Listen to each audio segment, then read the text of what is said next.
171장 하나님의 독생자.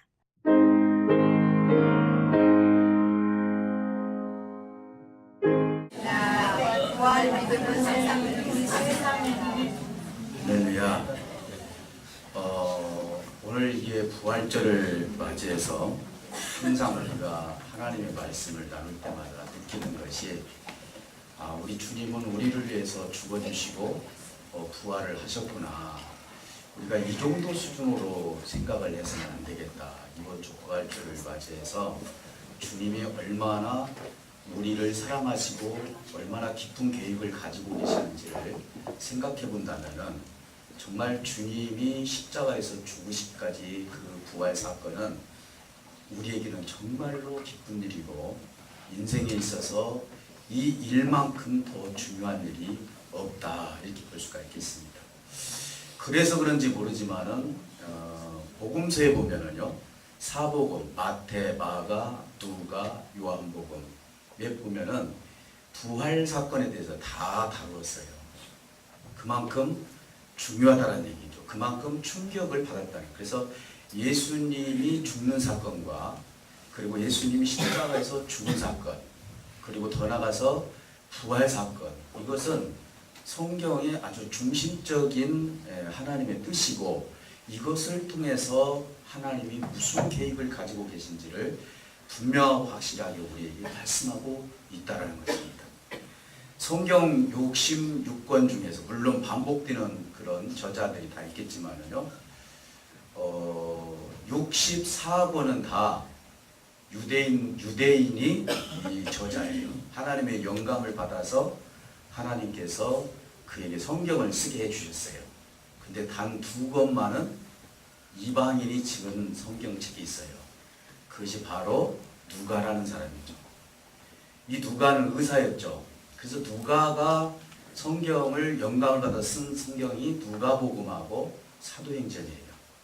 그러면은 누가복음은 예수님에 대한 행적에 대해서 소상하게 써놓았고, 그리고 사도행전은 사도들이 어떠한 행동을 했는지, 사도들이 어떤 역사를 이루었는지에 대해서 사도행전을 통해서 아버지의 뜻을 기록해 놓은 것이 사도행전입니다. 그러니까 어떻게 보면 누가가 굉장히 중요한 성경책을 하나님께서 쓸 수 있도록 허락해 주셨다, 이렇게 볼 수가 있는 것입니다. 이 당시의 제자들도 예수님께서 십자가에서 죽으신다는 것은 상상도 못했죠. 우리야 지금이야 예수님이 우리를 위해서 죽어주셨잖아, 누구든지 다 그렇게 인정을 하지만, 이때 당시는 예수님께서 십자가에서 죽으신다는 것은 상상도 못했고 생각도 하지 않았어요. 물론 그들이 종종 갈릴리에서 예수님께서 인자가 들림을 받아야 된다, 죽어야 된다, 그리고 3일 만에 다시 부활할 것이라고 종종 이야기를 하셨지만은 제자들이 어디에 관심이 있었는지 모르지만 까마득하게 다 잊어버린 거예요. 우리가 살면서요, 나에게 관심이 없는 이야기는요 잘 잊어버려요. 잘 잊어버리잖아요. 그런데 관심이 있는 것은 안 잊어버려요. 어떻게 해서라도 그걸 기억을 하려고 하거든요. 근데 제자들은 예수님께서 하시는 행적을 보면은 참 신기하고 묘하지 않습니까? 그러다 보니까 예수님이 저분은 죽을 분이 아니다, 저분이야말로 대단한 분이고 저분이 우리나라를 이끌 왕이 돼야 된다, 온전히 육적으로 생각했던 그 마음이 제자들에게 있어서 그런지는 몰라도 예수님께서 십자가 이야기를 했던 것은 까마득하게 잊어버리고 있었다는 것이죠. 그리고 그들은 망각하고 주님을 쫓았습니다. 예수님의 죽음과 부활은 제자들에게 가장 큰 충격적인 사건 중에 하나다, 이렇게 볼 수 있어요. 이것이 유월절을 제가 많이 지금 강조를 하는데, 오늘 이번 주에 유월절에 대해서 여러분 좀 다시 한번 예수님과 연관을 확실히 종지부를 찍었으면 좋겠습니다. 그때 당시 제자들은 유월절의 어린 양 사건, 그러니까 애굽에서 마지막 장자의 죽음이 문설주에다 어린 양의 피를 바름으로 그 고기를 먹음으로 죽음에서 넘어왔잖아요. 그래서 홍해로 넘어오지 않습니까? 이 사건을 통해서 유대 민족의 한 사건으로 봤지, 내가 모시는 예수님이 저 유월절 양처럼 죽을 줄은 생각을 못한 거예요. 아니 지금 성경에 다 나와 있는데 왜 모른다고 지금 목사님 말씀하십니까? 그럴지 모르지만은 우리가 지금이야 성경 공부도 하고 그렇지만은요, 그때 예수님 당시에 마태복음이 있었습니까? 누가복음이 있었습니까? 요한복음이 있었습니까? 마가복음이 있었습니까? 없었어요. 요한복음도 예수님이 죽으신 다음에 한참 뒤에 요한복음이 쓰여 있지 않습니까? 이런 것을 놓고 봤을 때 이들이 지금 겪는 일은 너무나 충격적이고 있을 수 없는 일이라고 늘 생각을 할 수밖에 없었다는 것이죠. 설마 예수님이 유월절에 어린 양처럼 그렇게 죽을 줄이야? 그건 아니다. 그들 스스로가 생각을 했던 것입니다. 지금이야 우리가 이 모든 것을 이해할 수 있지만요, 때로는 이것을 보고서 우리는 이렇게 얘기합니다. 참 제자들이 답답하다. 예수님께서 그렇게 하셨는데 왜 그렇게 행동을 할 수밖에 없을까? 답답함을 호소할 수도 있습니다. 그러나 우리가 이해해야 될 것은 뭐냐면은 지금은 우리가 지식적으로 성경적으로 이게 다 열려 있으니까 이 부분을 우리가 충분히 이해하고 그것을 인정하지만 이 당시에는 그럴 수 없는 상황이었다는 것입니다. 사복음서에서 모두 다를 수 없었던 것, 모두 다를 수 있었던 것은 뭐냐면은 충격이었고 결국은 소망을 주는 사실이었기 때문에 사복음은 아주 중요하게 이 사건을 다뤘다는 것입니다. 오늘 본문에 대한 내용으로 우리가 나누겠지만은 이 제자들을 만난 이 사건만 제가 얘기 드리는 것이 아니라 우리가 지난 주일날 종료주일을 지금 지내왔습니다. 그래서 현실적 현재 날짜별로 해서 예수님께서 종료주일 때 나귀 새끼를 타고 예루살렘에 입성했을 때부터 주일날 입성을 했고 월화수목금토일 오늘까지 이걸 좀 일목연하게 우리가 좀 예수님의 흔적을 좀 얘기하는 걸로 오늘은, 그렇다 보면은 여러분들이 예수님이 왜 종료주일 때 그렇게 들어오셨고 우리를 위해서 왜 그렇게 죽어주셨는지 어느 정도 이해가 될 줄 압니다. 그래서 사복음을 좀 근거로 해서 말씀드려요. 오늘 나타난 누가복음만 이야기하는 것이 아니라 사복음에 나타나는 것을 종합적으로 해서 좀 말씀을 드린다면은 아마 충분히 이해가 될 줄 믿습니다. 지난 주일날 우리가 종료주일 때 예루살렘에 입성했던 우리 예수님을 보게 됩니다. 그 입성을 하셔가지고 월, 화, 수요일, 그러니까 약 3일이죠. 월요일, 지난주 월요일, 화요일, 수요일에는 주로 예수님이 하셨던 것이 어떤 거였냐면은 논쟁을 많이 벌렸어요. 최후의 논쟁, 예루살렘에서. 그래서 거기에 보면은요, 예수님을 반대하는 사람, 의문이 가는 사람, 예수님을 죽이려고 했던 사람, 수도 없는 사람들이 예수님에 대해서 질문 공세를 했어요. 그래서 이거에 대해서 예수님은 답변을 잘 해주셨습니다. 그리고 나서 목요일 날입니다. 목요일 날도 물론 논쟁도 있었겠지만은, 그러나 목요일 날 핵심적인 것은 뭐였냐면은 예수님께서 베드로하고 요한을 불러댑니다.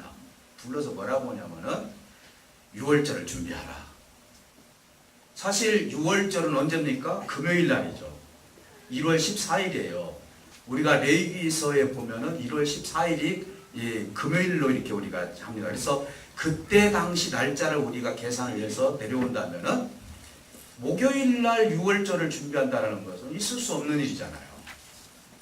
그래서 이게 무슨 일이냐라고 하면서 베드로와 요한은 예수님께서 하라 했으니까 그래서 다락방 하나를 얻어서 유월절을 지킬 수 있는 준비를 했습니다.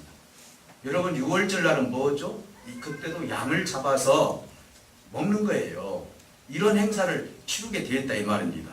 그런데 누가복음 22장에서 보니까 유월절을 먹을 객실을 만든 다음에 예수님께서 그날 밤 제자들을 불러 모았습니다. 그것이 바로 목요일 날. 예수님께서 제자들의 발을 씻겼던 것도 목요일 날이고요. 그리고 또 누가 크냐라고 하면서 하나는 우편 하나는 좌편 앉아달라 해서 서로 제자들이 마음이 상심됐었잖아요. 그래서 예수님께서 이렇게 섬겨야 된다 하면서 발을 씻겨준 사건이 있었어요. 그리고 나서 빵이든 떡이든 그거와 그 다음에 포도주를 준비한 거예요. 양을 잡아야 되는데 목요일 날 6월절 행사를 하신다고 하면서 성만찬을 베푸시는 거예요. 그래서 가만히 생각해보니까 금요일 날 해질 무렵부터가 사실은 6월절이에요. 아니 금요일 날 오전부터가 목요일 그 오후부터 6월절이 금요일 날인데 그 전날에 지금 예수님께서 준비하시는 이유가 뭐냐? 그것은 6월절 양을 먹어야 되는데 실질적으로 그 6월절 양이 누구냐면은 당신 자신인 거예요.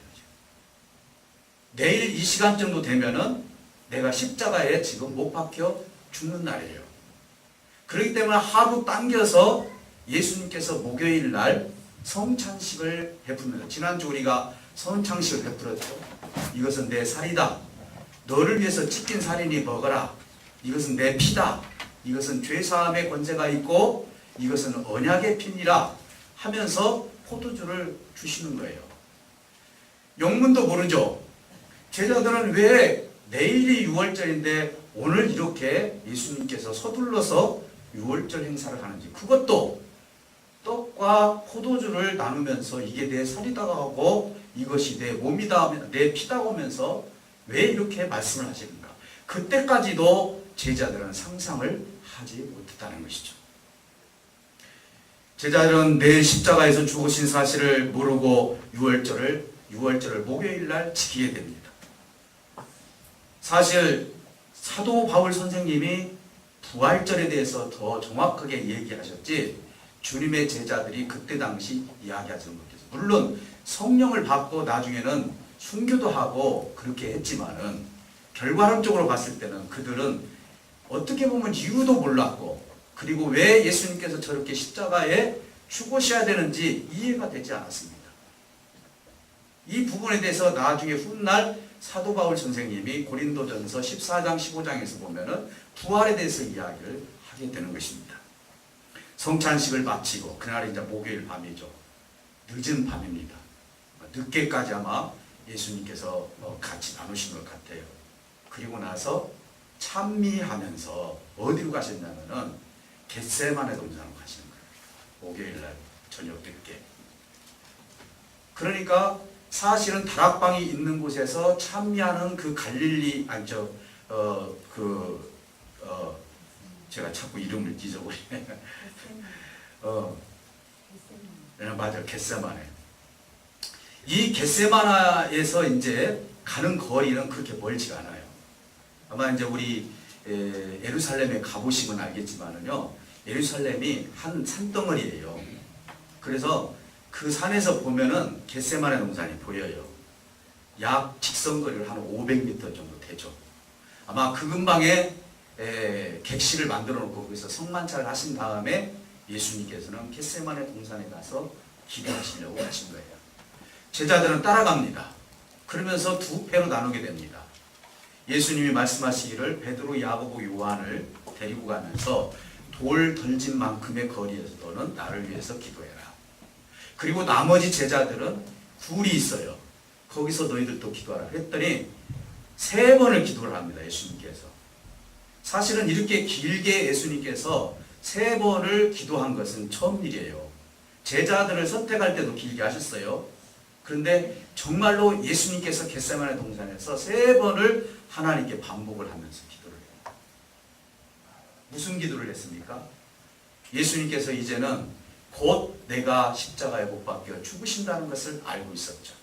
그래서 육을 입고 있었기 때문에 예수님께서 하나님께 기도하기를 할 수만 있다면 이 잔을 내가 먹고 싶지는 않습니다. 그러나 이것이 아버지의 뜻이라면 내가 이 잔을 먹겠습니다. 이 말은 뭔 말이죠? 할 수만 있다면 내가 십자가를 지기 싫습니다. 그러나 이것이 아버지의 뜻이라면 내가 그 십자가를 지겠습니다. 이렇게 지금 기도를 하는 거예요. 그런데 성부 하나님은 일부이언도 하지 않아요. 아주 철두철미하게 예수님의 기도를 예면해 버립니다. 예수님도 아버지의 응답을 받지 못하는 거예요. 철두철미하게 아주 죄인으로서 하나님께서는 예수님을 취급을 해버리고, 그리고 십자가에서 이 죄를 대신해서 짊어질 수 있도록 예수님께 하나님께서 그래 아들아 참 너 힘들겠다 좀만 참아라 등등 이런 말도 하지 않아요. 아무 말씀도 하지 아니하시고 마침 이 땀방울이 핏방울이 되듯이 얼마나 고통스러운 심정을 가지고 기도를 했는지 성경에서는 그렇게 표현하고 있어요. 그리고 나서 깨어서 다시 베드로, 야고보, 요한이 있는 곳에 가봅니다. 잠을 자요. 깨어서 기도해라. 계속 반복을 하죠. 그리고 나서 이제 그 시간에 깨어 있었던 사람은 누구냐? 예수님을 잡으러 오려고 준비를 했던 사람하고, 그리고 배반했던 가룟유다하고 예수님만 깨어 있었지, 나머지 11 제자들은 다 잠을 잤다 이 말이죠. 대결이죠. 사랑하는 성도 여러분, 오늘 이 시간 그 갈등 속에서 기도했던 그 주님의 마음, 정말로 내가 이 땅에 와서 인생들을 위해서 죽어야 된다는 사실을 알고 33년 동안 그 모든 가정 고난을 겪으시면서 오셨던 그 사건을 통해서 우리가 과연 무엇을 지금 느끼고 있는가? 6월절, 오늘 6월절 금요일 지키기 위해서 수많은 궁전들이 조금 있으면 다 몰려올 것입니다. 보통 평균 8만에서 10만 명이 살아요. 많죠? 8만에서 10만 명이 사는데 6월절 날을 지키기 위해서, 우리가 명절날 되면은 우리가 서울에서도 다 내려오잖아요. 그와 마찬가지로 6월절을 지키기 위해서 이 예루살렘에 모이는 숫자가 약 100만 명 정도가 보입니다. 약 100만 명 정도가 보여요. 어마어마한 숫자들이 거기에 보여요. 그 군중 속에서 예수님께서 정말로 모든 가정 고난을 겪으시고, 그리고 거기에서 하나님의 아들이신 주님이 채찍을 당하시고, 이 모든 것들을 왜 모르시겠습니까? 여기서 생기는 자기의 육신의 고통이 얼마나 심하셨는지 땀이 핏방울이 되듯이 예수님께서도 기도를 하셨다는 것이죠. 그리고 나서 6월절 새벽이죠.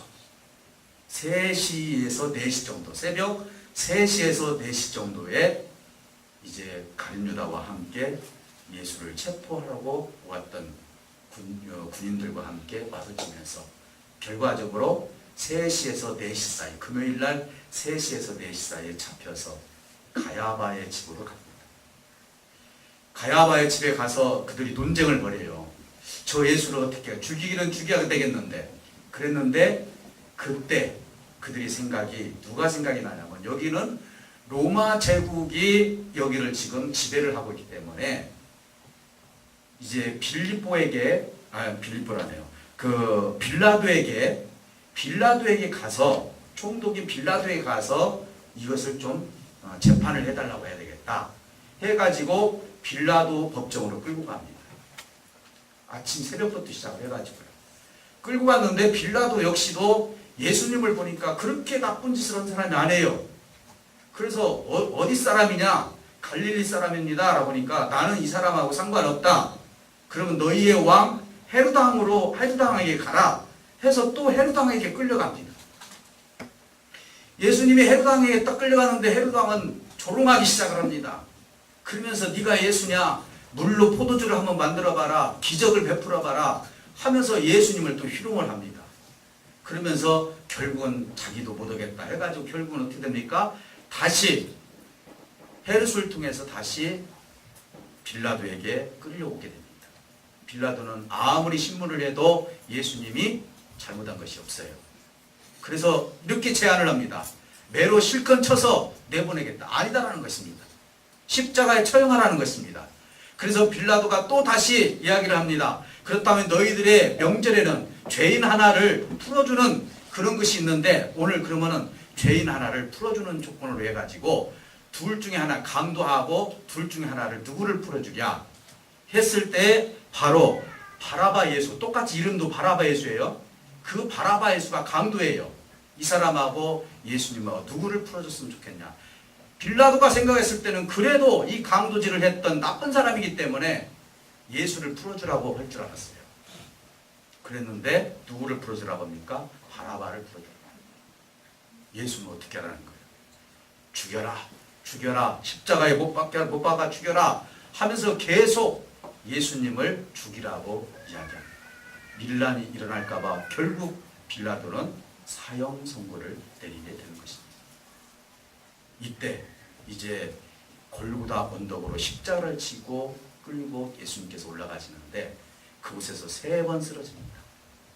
3번 쓰러지는데 거기서 어떤 여인들이 예수님의 그 어려운 그 고통스러운 모습을 보고 막 웁니다. 그때 예수님께서 하신 말씀이 너희들은 나를 위해서 울지 마라. 내가 이렇게 불쌍하게 보이고 나를 위해서 울지 말고 너희들의 자녀를 위해서 울라. 이렇게 얘기를 합니다. 여기는 2가지 의미가 있습니다. 어떤 의미가 있냐면은 로마 제국에 의해서 앞으로 37년 뒤에 이 예루살렘이 함락이 되는데 그때 죽은 숫자가 110만 명이에요. 우리 예수님은 그걸 예언하셨어요. 그리고 그것뿐만 아니라 앞으로 미래에 하나님을 알지 못하는 너희들의 자녀를 위해서 울어야지 내가 이 십자가를 짊어지고 이 인생의 죄를 다 짊어지고 가는 나를 보고 울지 말고 구원받지 못할 인생들, 너희 자녀 중에는 구원받지 못할 인생들이 있지 않겠느냐. 그들을 위해서 울어라. 우리 주님은 그 와중에서도 그렇게 말씀을 하시는 것입니다. 사랑하는 성도 여러분, 주님은 십자가에 못 박히면서 치료를 했습니다. 요한에게 어머니를 맡기죠. 내 어머니라고 맡기죠. 그리고 또 뭡니까? 못 박은 그 사람들을 위해서 나를 채찍하고 나를 십자가에 못 박은 사람들을 위해서 기도하십니다. 또 뿐만 아니라 한편 강도와 같이 이야기를 하는 중에 한쪽 강도가 예수님을 인정하고 말미암아 네가 오늘 나와 낙원에 이룰 것이라고 또 얘기해 주십니다. 뿐만 아니라 내가 목마르다. 그리고 또 내가 다 이뤘다. 아버지여 내 영혼을 부탁하나이다 하면서 7가지를 말씀하시면서 운명을 하시게 되는 것입니다. 그를 오전 9시에 못이 박혔죠. 새벽 3시에서 4시 사이에 잡혀가시고 새벽부터 그날 목요일 저녁부터 시작을 해서 얼마나 피곤하시겠습니까? 잠 한숨 못 주무시고 결국은 가야바야지부터 시작을 해서 빌라도, 헤롯, 다시 빌라도 등등이 겪으시면서 매를 맞으면서 왔던 여정을 한번 생각해 보세요. 저는 하루만 잠 못 자도요. 천둥이 쳐도 저는 잠을 자요. 이게 보통 힘든 게 아니거든요. 여러분, 그래서 결국은 오후 3시경에 운명을 하시게 돼요. 그래서 아침 9시에 못이 박히셔서 오후 3시니까 사실은 6시간 동안 십자가에서 가진 고난을 다 겪으시면서 운명을 하시게 됩니다. 오후 3시면은 참 안식일이 지금 2시간밖에 안 남았어요. 안식일이 언제죠? 금요일 해질 무렵, 그때가 6시예요. 해질 무렵부터 토요일 해질 때까지가 안식이란 말이에요. 그러면 2시간 만에 3시간 만에 뭘 해야 돼요? 예수님의 시신을 수습을 해야 돼요. 그런데 하나님께서는 준비된 사람이 하나 있었습니다. 그게 바로 누구냐면은 아리마대 요셉이라는 사람이 빌라도에게 찾아가서 내가 예수님의 시신을 수습을 하겠습니다. 내 묘에다가 모시겠습니다. 이렇게 허락을 받아요. 그래서 결국은 예수님이 죽었는지 안 죽었는지 확인을 해야 되지 않겠습니까? 그래서 군인이 예수님의 옆구리를 창으로 딱 찔렀을 때 거기서 물과 피가 흘러내리면서 예수님이 죽으신 것을 확인하게 됩니다. 이게 결국은 복수가 찬 거죠. 결과적으로 예수님은 그렇게 죽으시고 그리고 나서 결국은 오후 5시경에 무덤에 이제 장사를 지나게 됐습니다. 여러분 보세요. 그 2시간, 3시간 만에 시신을 수습한다는 것이 쉬운 일이 아니거든요. 근데 아주 급하게, 왜? 안식일이 있었기 때문에. 결국은 안식 후 첫날까지 주일 새벽까지 제자들은 덜덜 떨면서 문을 잠고 숨어 있었습니다. 왜? 예수를 쫓는 사람들이 그 중심 역할을 했던 예수님이 죽었기 때문에 그를 따랐던 제자들은 잡히기만 하면은 죽게 돼 있습니다. 그들은 세상에 나올 수 없는 그런 마음을 가지고 숨어서 어찌할 바를 모르고 있었습니다. 그런데 역시 남자보다도 여자가 더 용감하다고. 참 용감해요. 막달라 마리아하고 뺀 여자가 새벽에, 주일 새벽에 예수님의 시신에 향유를 뿌리기 위해서 찾아가게 됩니다. 여러분, 예수님의 시신에 향유를 뿌리지 못할 정도로 시신이 수습됐기 때문에 그들 마음속에서는 내가 존경하는 예수님의 시신에다가 향유 하나 못 뿌려준 거에 대한 그 가슴 아픈 마음을 가지고 여자 몇 명이 시신을 향해서 가게 됩니다. 새벽에. 그런데 가보니까 돌문이 열려 있는 거예요. 돌문이 열려 있는 거예요. 그러면서 충격을 받게 됩니다. 예수님의 시신이 없어진 거예요. 그때 천사가 나타나서 이 마리아에게, 그리고 이 여자들에게 뭐라고 말합니까? 이렇게 얘기합니다. 어찌하여 산 자를 죽은 자 가운데서 너희들 지금 찾고 있느냐? 예수님은 부활하셨다고 말씀을 하십니다. 이제는 난리가 났습니다. 충격을 받았어요. 살아계시다니. 그래서 제자들이 있는 곳에 가서 문을 두드리고 가서 예수님이 살아있대. 그때 베드로하고 요한이 좀 여러 가지로 좀 보태서 말씀을 드린다면 아마 맨발 벗고 예수님의 그 무덤에 찾아갔을 것입니다. 가서 보니까 없어요. 예수님 한 거예요. 그리고 나서 예수님 시신 누가 가져갔나? 그리고 나서 어떻게 합니까? 베드로와 요한과 나머지 제자는 다 다시 내려갑니다. 그런데 막달라 마리아는 내려가지 않습니다. 않고 다시 무덤 속으로 다시 한번 들어가서 보았을 때 거기서 부활하신 예수님을 만나게 되는 것입니다. 그러면서 카이레트, 우리가 여기서 말하는 것이 뭐냐면은 평안, 이렇게 이야기하면 기뻐하라, 그런 뜻이에요. 그래서 결과적으로 부활하신 주님을 보면서 다시 이 막달라 마리아가 예수님의 제자들한테 찾아가서 예수님 내가 보았다, 분명히 만났다 라고 얘기합니다. 아주 반신반의하는 거예요.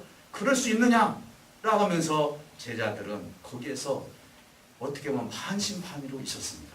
그래서 주일 저녁에 10명의 제자가 있는 곳에 예수님께서 찾아오셨어요. 그때는 문을 다 닫았어요. 시간과 공간을 초월하신 주님께서 문을 닫은 상태에서 부르신 거예요. 무슨 몸을 입었기 때문에? 하나님의 신령한 몸을 입었기 때문에 부르신 거예요. 여러분 생각하면 이해가 되지 않잖아요.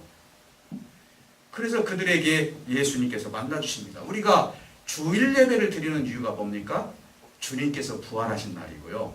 주일 저녁 예배를 드리는, 지금 주일 저녁 예배가 거의 없어지잖아요. 주일 저녁 예배를 우리가 드리는 이유는 뭐냐면 예수님이 주일 저녁에 제자들에게 찾아왔다고 해서 주일 예배를 드리는 거예요. 주일 저녁 예배를 드리는 거예요.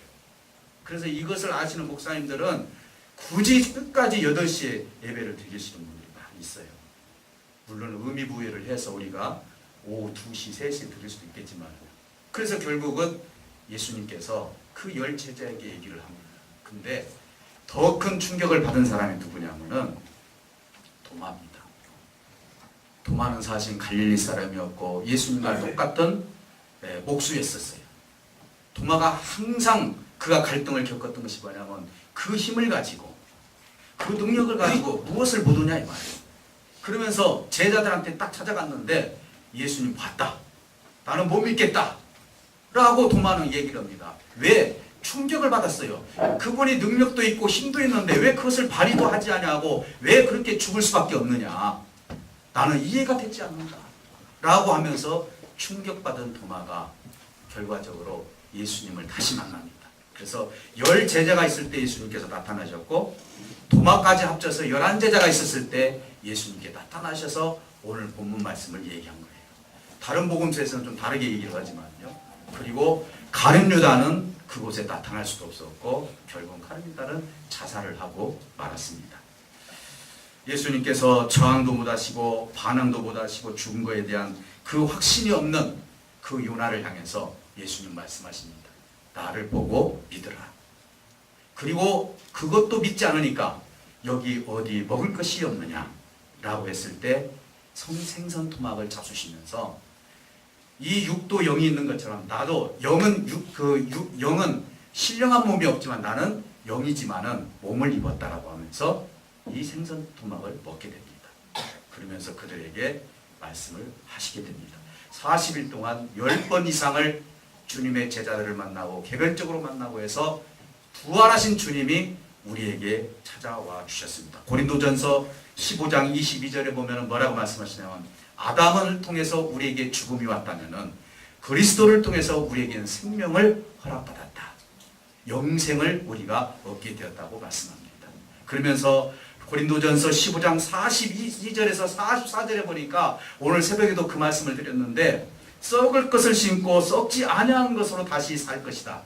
그리고 욕된 것으로 심고 영광스러운 것으로 다시 살 것이다.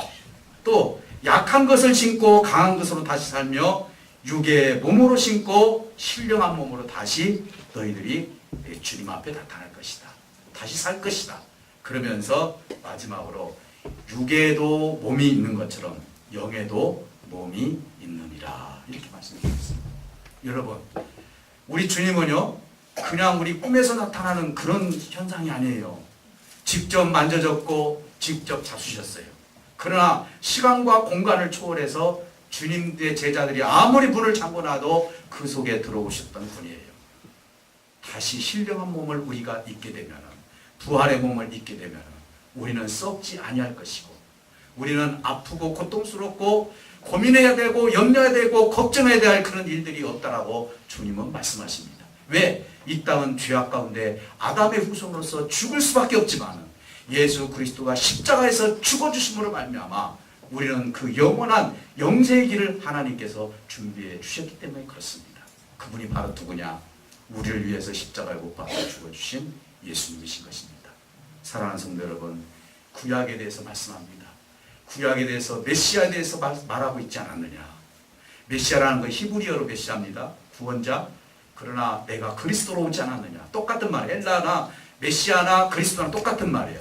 이것이 너희들 앞에서 지금 이루어졌느니라. 제자들은 놀라죠. 또 죄사함을 받고 회개가 이 예루살렘에서부터 시작이 될 것이다. 그러니까 너희들은 모든 족속에게 나의 증인이 되어야 될 것이다. 증인이 되어야. 오늘 우리가 이 계란 어떻게 보면 하찮은 것 같지만은요, 오늘 동네에 이렇게 돌아다니면서 한마디씩 하면서 드리는 것이 그냥 드리는 것이 아니거든요. 누구의 증인이에요? 부활하신 주님의 증인이라는 것을 지금 얘기를 하는 거예요. 오늘 저와 여러분들은 항상 진실한 마음을 가질 수 있는 것은 뭐냐? 욕심 때문에 우리가 얼마나 고통스러워하고 힘들어하고 포기하고 생명까지 내가 자살을 하면서 사는 사람들 얼마나 많습니까? 그러나 오늘 우리가 항상 진실할 수 있는 것 이유가 뭡니까? 내가 새 몸을 입을 수 있다는 것입니다. 이것이 영원하지 않다라는 것입니다. 이 땅이 영원하지 않다라는 거예요. 이 세상에 있는 모든 것들은 다 썩을 수밖에 없는 것이죠. 그러나 썩지 않는 하나님 나라, 이 나라는 하나님께서 영생의 길로 우리에게 허락해 주셨습니다. 그냥 허락한 것이 아니라 십자가의 고통 속에서 우리에게 주신 하나님의 은혜인 것입니다. 그러니 그분을 믿고 붙들기만 하면 오늘 저와 여러분들은 그분의 증인이 될 수 있을 뿐만 아니라 내가 이 땅에 육신의 장막을 벗는 그날 우리는 참된 소망을 가지고 하나님 나라에 들어갈 수 있는, 그리고 하나님과 영원히 썩지 않는 그 나라에서 오늘 저와 여러분들은 영원히 만져지고 대화하고 나누고, 이 세상에 어떻게 보면 좀 비슷하게 하나님 나라는 다 만져진다 했어요. 무슨 영의 나라라 해가지고 무슨 우리가 환상처럼 생각하면 안 되는 거예요. 하나님께서는 새 하늘과 새 땅을 만들어서 우리를 다시 죄가 없고 영원한 나라로 하나님께서 준비해주고 계셨다고 지금 주님께서 말씀하지 않습니까? 하나님 나라로 승천하실 때 뭐라고 말씀하셨습니까? 내가 너희들의 집을 예비해 두고 내가 다시 올 것이라고 얘기하지 않습니까? 이게 뭡니까? 재림하실 예수 아닙니까? 오늘 재림하실 예수가 언제 오실지는 모르지만 그분이 오셨을 때는 이 땅에 있는 모든 흔적들은 다 녹아버리고 새로운 나라로 하나님께서 재창조하셔서 그때는 우리는 신령한 몸으로 새 몸을 입을 줄 믿습니다. 그런 이 시간 이후로부터 여러분, 연세가 드셨든 젊든 아직 하나님에 대해서 모르든 잘 알든 상관하지 않습니다. 진실한 주님을 만난다면 하나님께서 성령을 통해서 하나하나 알려주실 줄 믿습니다. 꼭 그분을 의지하시고 꼭 승리할 수 있는 저와 여러분들이 되시기를 주님으로 축복합니다. 오늘 기도할 때 하나님, 오늘 이 시간 참된 소망을 가지고 살기를 원합니다. 이 부활주일날 아버지의 뜻을 이루기를 원하오니 성령 아버지 하나님께서 주님의 뜻을 이루게 달라. 하나님, 나의 연약한 것을